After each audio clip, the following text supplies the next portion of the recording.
Hello students, स्वागत है आपका अपने यूट्यूब चैनल M2M ऑनलाइन पर। बच्चों, आज अपन कक्षा 9 की प्रश्नावली 2 बहुपद जिसकी एक्सरसाइज 2.1 के बारे में विस्तार से अध्ययन करेंगे। लेकिन बच्चों, अपन 9.1 पढ़ने से पहले 2.1 पढ़ने से पहले अपन उसमें जो कुछ थ्योरी और कुछ जो परिभाषाएं काम आएगी अपने, उनको अपन को पता होना ज़रूरी है। तो कुछ परिभाषाएं मैंने लिख रखी है, वो अपन समझ लेते हैं एक बार, और जैसे ये पूरी होती है उसके बाद अपन प्रश्नावली शुरू करते हैं। तो देखिए, जो इसमें सबसे पहली है परिभाषा है बहुपद। बहुपद क्या होता है? प्रश्नावली का नाम भी बहुपद है और हमारी जो पहली परिभाषा है वो भी बहुपद है। तो बहुपद क्या होता है? एक या एक से अधिक बीजीय व्यंजक से मिलकर बनने वाले पद को क्या कहते हैं? बहुपद। बीजीय व्यंजक मतलब हमारे जो x, y, a, b, c, इनमें जो एक पद बनता है चर और अचर से मिलकर। चर क्या होता है? चर और अचर। तो चर तो हमारे होते हैं x, y, z, और अचर होते हैं हमारे पास 2, 3, 4 जो संख्याएं। तो इनसे मिलकर जो एक पद बनता है जैसे 2x + 3, तो इन चर और अचर से मिलकर एक जो पद बनता है उसको क्या कहते हैं? बहुपद। तो जिसमें एक से अधिक बीजीय व्यंजक होते हैं, ठीक है ना। तो बहुपद दो शब्दों से मिलकर बना होता है, बहु प्लस पद, ठीक है। तो बहुपद क्या होता है? जो एक या एक से अधिक बीजीय व्यंजक से मिलकर बनने वाले पद को क्या कहते हैं? बहुपद। और बहुपद के जो संधि विच्छेद कह सकते हैं इसको बहु प्लस पद, ठीक है। इसके बाद बहुपद के प्रकार। बहुपदों को 2 आधारों पर बांटा है, एक तो पदों के आधार पर और एक घात के आधार पर। जैसे त्रिभुजों को भी अपन 2 आधार पर बांटते हैं ना, एक तो भुजाओं के आधार पर और एक कोणों के आधार पर। वैसे ही बहुपद को भी 2 आधारों पर बांटते हैं, एक तो उसके पदों के आधार पर और एक उसकी घात के आधार पर। पदों के आधार पर भी 3 प्रकार का त्रिभुज बहुपद होता है, जिस बहुपद में केवल एक ही पद होता है उसको एक पदीय बहुपद।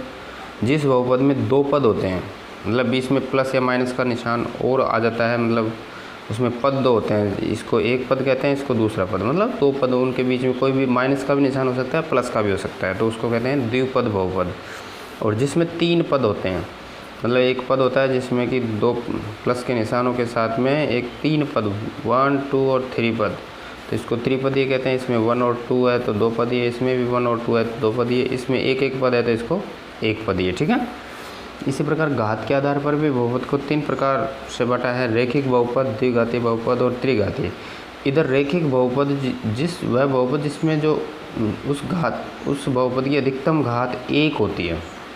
जैसे यहाँ पे 2x की एक घात को लिखते नहीं है, पर अपन नॉर्मली मान के चलते हैं कि x के ऊपर कोई भी घात नहीं लगे, इसका मतलब 1 घात है। तो अगर वह बहुपद जिसमें पद कितने भी हो सकते हैं लेकिन घात 1 होनी चाहिए, उसको कहेंगे रैखिक बहुपद, ठीक है।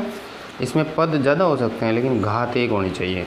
द्विघात बहुपद में पद कितने भी हों लेकिन जो अधिकतम घात है चर की, वो क्या होनी चाहिए? 2, उसको कहेंगे द्विघाती बहुपद। अब जो बड़ी घात है, ठीक है, जैसे इसकी 1 है, इसकी 0 है, इसकी 2 है, तो इसको कहेंगे द्विघाती बहुपद। त्रिघाती बहुपद में भी ऐसा ही है, जिसकी अधिकतम घात कितनी होनी चाहिए? 3। अधिकतम जो घात है वो कितनी होनी चाहिए? उस चर की 3 घात होनी चाहिए, उसको कहेंगे त्रिघाती बहुपद, ठीक है। तो इस प्रकार अपन बहुपद को पदों के आधार पर और घातों के आधार पर 3 प्रकार में बांट सकते हैं, ठीक है। इसके बाद पर एक चर वाले बहुपद कौन से होते हैं? तो वह बहुपद जिसमें केवल एक ही चर होता है। एक ही चर का मतलब, अब देखो चर ज़्यादा भी हो सकते हैं एक ही बहुपद में। जैसे मैंने लिख दिया 2x + 3y + 4, तो इसमें एक x चर हो गया, एक y चर हो गया, तो ये 2 चरों वाला बहुपद हो गया। अब अगर इसमें मैंने इसको ऐसे लिख दिया कि 2x² + 3x + 4, पद तो इसमें अभी भी 3 है लेकिन चर देखो एक ही है, x है, ठीक है। तो इस प्रकार एक चर वाला बहुपद वो होता है जिसमें केवल एक ही चर होता है, विद्यमान होता है। एक चर वाला बहुपद जिसमें पद 1, 2, 3 कितने भी हो सकते हैं लेकिन चर एक ही होता है, ठीक है। यहाँ पे भी देखो x ही है, यहाँ पे भी x है, इधर भी x है, ठीक है। तो इसमें एक चर वाला बहुपद होता है, ठीक है बच्चों। तो उम्मीद है आपको ये समझ में आया होगा। उसके बाद आगे देखिए बहुपद की घात। तो बहुपद की घात क्या होती है कि एक बहुपद में चर पद की अधिकतम घात को बहुपद की घात कहते हैं। अभी मैंने पहले भी बताया था कि जो चर पद होता है उसकी जो अधिकतम घात होती है, मतलब मैक्सिमम जो घात होती है उसको बहुपद की घात कहते हैं। ये हमारे 2.1 प्रश्नावली में सवाल आएंगे। इससे अपन बहुपद को देखकर उसमें पता लगाना है कि हमें इसमें घात कितनी है। तो अब देखो इसमें ध्यान देने वाली बात ये ध्यान रहे का मतलब है कि यहाँ जो घात होगी वो एक पूर्ण संख्या के रूप में होनी चाहिए। पूर्ण संख्या का मतलब 0 1 2 3 4 ये हो सकती है, इनके रूप में अगर घात है तो ही वो बहुपद होगा। अगर घात ऋणात्मक संख्या या परिमेय संख्या के रूप में है, जैसे x की घात -2 लगा हुआ है या y की घात 2/3, मतलब एक तो घात एक तो ऋणात्मक नहीं होनी चाहिए और एक परिमेय संख्या बटे के रूप में नहीं होनी चाहिए। अगर ऐसा है तो वो बहुपद नहीं होगा। तो इसका मतलब सीधा सीधा ये हुआ कि जो बहुपद की जो घात है वो कैसी होती है, पूर्ण संख्या में होनी चाहिए। मतलब कि 1 2 3 4 धनात्मक संख्या में होनी चाहिए और पूर्ण संख्या में होनी चाहिए, तभी वो बहुपद होगा। अगर उसकी घात ऋणात्मक है या बटे में है तो उसको बहुपद उस पूरे पद को बहुपद नहीं कह सकते। ठीक है। बहुपद के शून्यांक, तो चर पदों के वे मान जिन पर बहुपद का मान शून्य होता है उसको क्या कहते हैं, बहुपद के शून्यांक। ठीक है। मतलब कि बहुपद का वह मान जिस पर उस बहुपद के मान शून्य हो जाता है। कहने का मतलब उसको रखने से उसका मान शून्य हो जाता है। जैसे मान लो मैं कहूँ कि 2x + 1 = 0, तो यहाँ पर x का मान मतलब x बराबर मैं -1/2 रख दूंगा तो इस पद का मान 0 हो जाएगा। तो इस जो x बराबर -1/2 है इसका एक क्या कहलाता है, शून्यांक। कैसे पता चला, इसको पक्षांतरण करके मैंने x का मान निकाला। जैसे यह 2x बराबर इधर किया तो 1 और x अगर यहाँ से 2 को इधर रखेंगे तो 2 का भाग दे देंगे तो -1/2 आया। मतलब x का जो मान है -1/2, उस बहुपद को शून्य के बराबर करने पर जो x का मान आएगा वही उसका शून्यांक हो जाएगा। ठीक है, शून्यांक कहलाएगा। तो चर पदों का वह मान जिन पर बहुपद का मान शून्य होता है शून्यांक कहलाता है। ठीक है। उसके बाद इसमें 2 प्रमेय और है, वो हमारे काम आएगी। तो एक बार अपन इसको एक बार पढ़ लेते हैं, फिर अपने जैसे प्रश्नावली में काम आएगी तो अपन वहाँ उसको समझ लेंगे। शेषफल प्रमेय, जिसके रिमाइंडर थ्योरम भी कहते हैं, कि यदि px एक या एक से अधिक घात वाला बहुपद है और मान लिया जाए a कोई वास्तविक संख्या है, यदि px को रैखिक बहुपद x - a से भाग दिया जाए तो शेषफल pa होता है। यही क्या है, शेषफल प्रमेय। ठीक है ना। कहने का मतलब px एक से अधिक घात वाला बहुपद है, मतलब रैखिक बहुपद से बड़ा बहुपद है और इसमें a कोई वास्तविक संख्या है और px को अगर रैखिक बहुपद x - a से भाग दिया जाए, मतलब रैखिक बहुपद से भाग दिया जाए तो हमारा जो भाज्य है वो तो रैखिक बहुपद से बड़ा होगा। तो जो शेषफल pa होता है उसकी वही हमारी शेषफल प्रमेय। ठीक है। इसी तरह गुणनखंड प्रमेय और होती है एक, तो गुणनखंड प्रमेय होती है कि यदि px की घात x > 1 वाला एक बहुपद हो और a कोई वास्तविक संख्या हो। ठीक है। तो x - a px का एक गुणनखंड होता है यदि pa बराबर क्या हो, 0 हो, और pa बराबर 0 हो तो x - a px का एक गुणनखंड होता है। इसे क्या कहते हैं, गुणनखंड प्रमेय। कहने का मतलब अगर x - a px का एक गुणनखंड हो तो pa बराबर 0 होगा। दोनों मतलब एक दूसरे के पूरक है कि x - a गुणनखंड है तो pa बराबर 0 होगा, और pa बराबर 0 है तो x - a इसका एक गुणनखंड होगा। इसी को क्या कहेंगे, गुणनखंड प्रमेय। ठीक है बच्चों।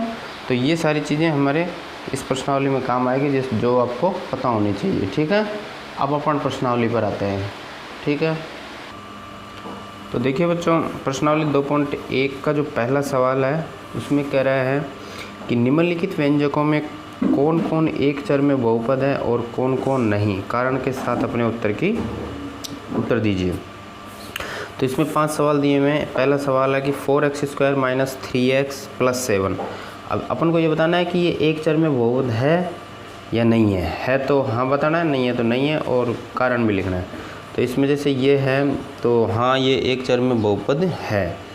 क्यों है, क्योंकि इसमें देखो चर एक ही है, चर की अधिकतम घात 2 है, लेकिन घात के बारे में अपन ने जिक्र नहीं किया। अपन को ये देखना है कि ये एक चर में बहुपद है या नहीं है।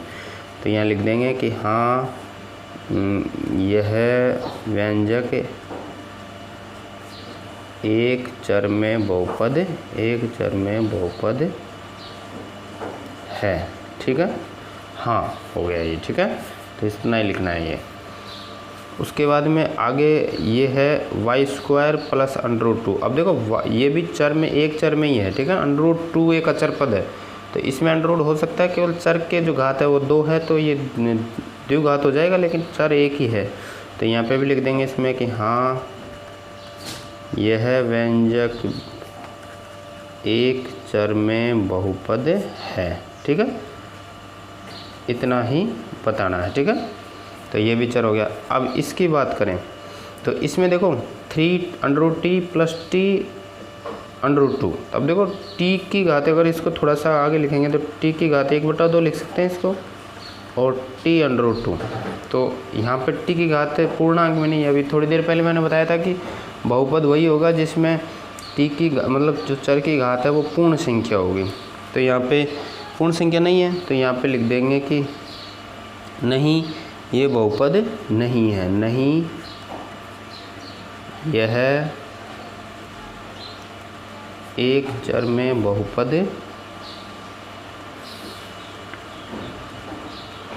नहीं है। क्यों नहीं है? क्योंकि इसमें चर t की घात पूर्ण संख्या नहीं है। भाई बहुपद होने के लिए क्या कंडीशन है कि जो चर की घात है वो क्या है? पूर्ण संख्या होनी चाहिए। ठीक है, तो इसमें नहीं है क्योंकि ये परिमेय संख्या आ गई 1/2, तो इसलिए ये नहीं है। इसकी बात करें तो इसमें भी देखो y + 2/y, तो ये y, इसको y + 2y की घात -1 लिख सकते हैं। अगर y को ऊपर ले जाएंगे तो -1 हो जाएगा, तो -1 हो जाएगा, तो ये भी नहीं है। तो यहाँ पे भी लिख देंगे कि नहीं, यह एक चर में बहुपद नहीं है।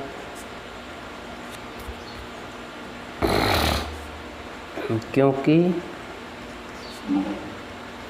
इसमें चर y की घात पूर्ण संख्या नहीं है। तो इसमें जो y की घात है वो क्या होनी चाहिए? पूर्ण संख्या नहीं होनी चाहिए, तभी वो क्या होगा?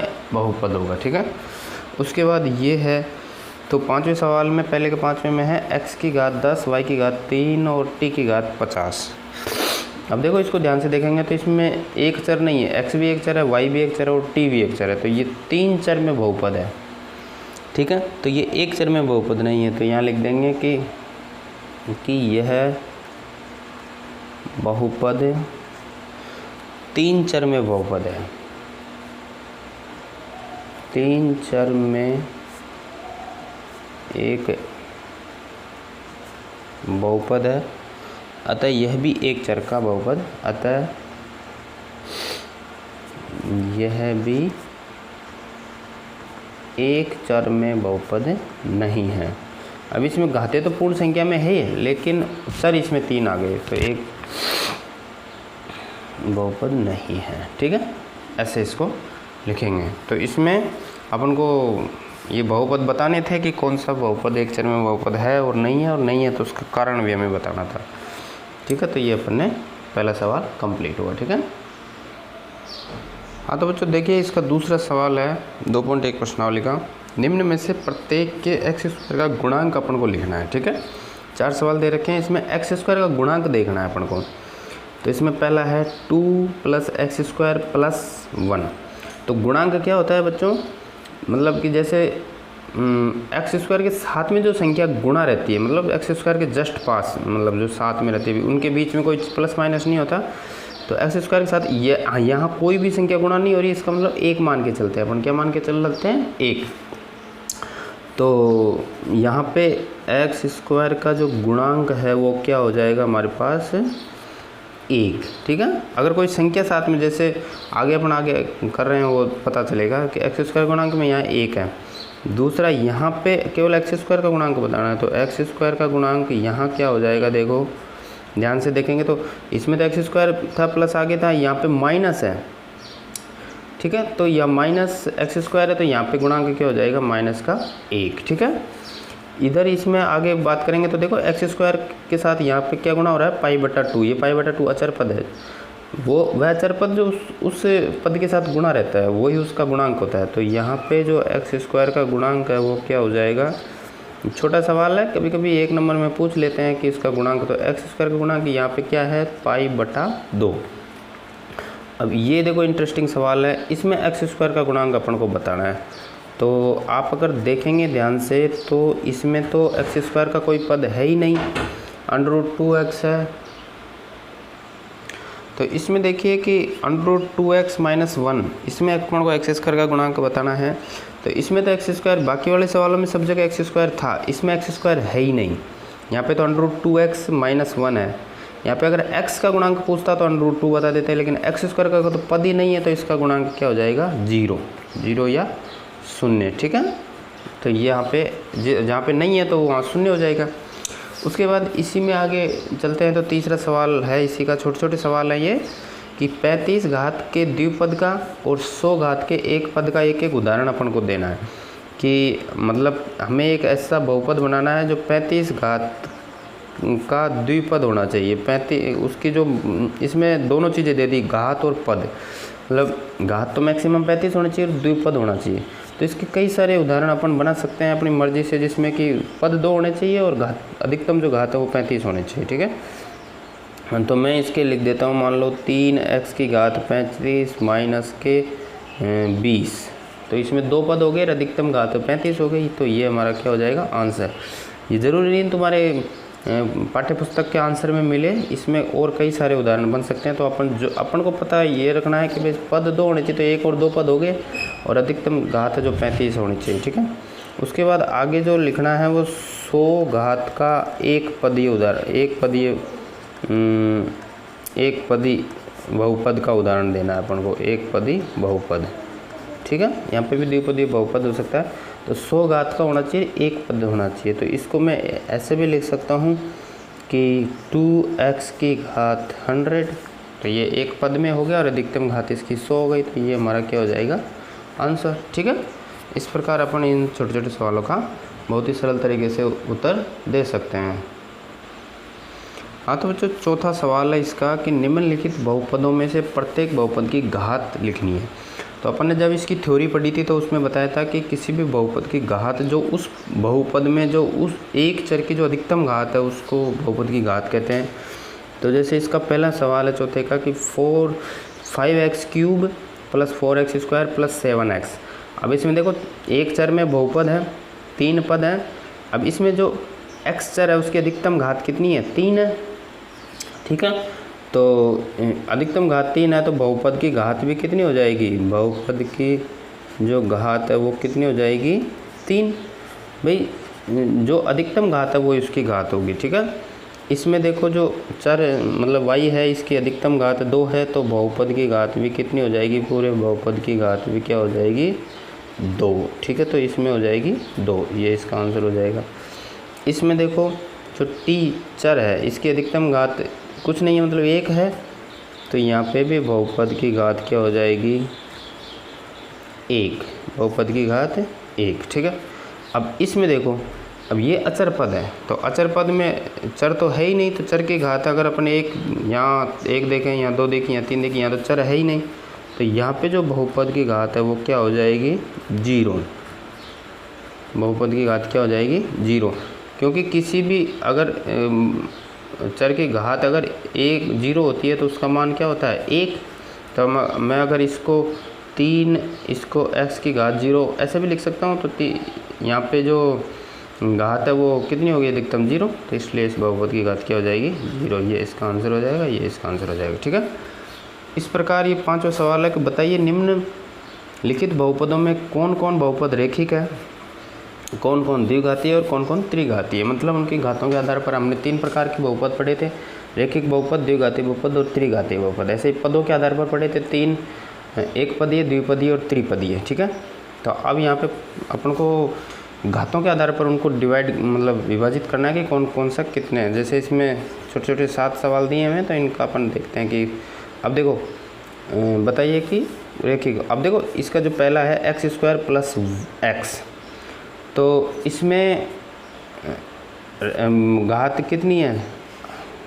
जो मैक्सिमम घात है वो 2 है, x² + x, तो x में घात 2 है तो द्विघाती बहुपद हो जाएगा। तो ये कौन सा हो जाएगा? अधिकतम घात 2 है तो ये द्विघाती बहुपद हो जाएगा। ठीक है, द्विघाती बहुपद, क्योंकि इसमें x की अधिकतम घात 2 है। यहाँ पे x की अधिकतम घात 3, अधिकतम देखनी है अपन को। ठीक है ना, तो यहाँ पे x माइनस एक्स क्यूब, तो अधिकतम घात 3 है, तो ये कौन सा हो जाएगा, त्रिघातीय बहुपद। कौन सा हो जाएगा, त्रिघातीय बहुपद। ठीक है, ये अब यहाँ पे देखते हैं, देखो यहाँ पे पद नहीं गिनना, अपन को घातें देखनी है, उस चर की अधिकतम घात है उस आधार पे उसको बताना है। तो यहाँ पे देखो y plus Y square plus 4, तो यहाँ पे y की अधिकतम घात 2 है, तो ये भी क्या हो जाएगा, द्विघातीय बहुपद। ठीक है, यहाँ पे देखो ये है 1 प्लस एक्स, तो 1 प्लस एक्स में x की अधिकतम घात एक ही है, और एक घात वाले को क्या कहते हैं, रैखिक बहुपद। तो इसको ये हो जाएगा हमारे पास रैखिक बहुपद। ठीक है, उसके बाद ये है 3t, तो 3t में चर t है और t की घात 1 है, तो 1 है, तो कौन सा हो जाएगा, रैखिक बहुपद। तो ये भी हो जाएगा रैखिक बहुपद। यहाँ पे देखो r स्क्वायर, r भी एक चर है और इसकी घात 2 है, तो 2 घात वाला क्या होता है, द्विघात बहुपद। तो ये हो जाएगा द्विघातीय बहुपद। ठीक है, ये है 7x3, तो x की अधिकतम घात 3 है और 3 घात वाला कौन सा होता है, त्रिघातीय बहुपद। तो ये हो गया त्रिघातीय बहुपद। ठीक है, तो छोटे छोटे सवाल थे, बहुत ही आसान, केवल अपन को देख के उनको बताना है कि उसमें घात कितनी है, वो कितने पद है, पदों के आधार पर भी 3 होते हैं, घातों के आधार पर भी 3 होते हैं। तो उम्मीद है आपको ये प्रश्नावली समझ में आई होगी, और इसमें छोटे छोटे सवाल हैं, 1 नंबर में पूछ लेता है कभी कभी छोटे छोटे सवाल, तो इनको अपन को ध्यान से, अगर हमें थ्योरी पता है तो आराम से अपन कर सकते हैं। ठीक है, तो उम्मीद है बच्चों आपको ये समझ में आया होगा, और अगर आपको वीडियो अच्छा लगा तो लाइक करिए, शेयर कीजिए अपने दोस्तों के साथ में, और चैनल को सब्सक्राइब नहीं किया तो सब्सक्राइब कीजिए, और इसी तरह अपनी पढ़ाई को बेहतर बनाते रहिए। Thank you.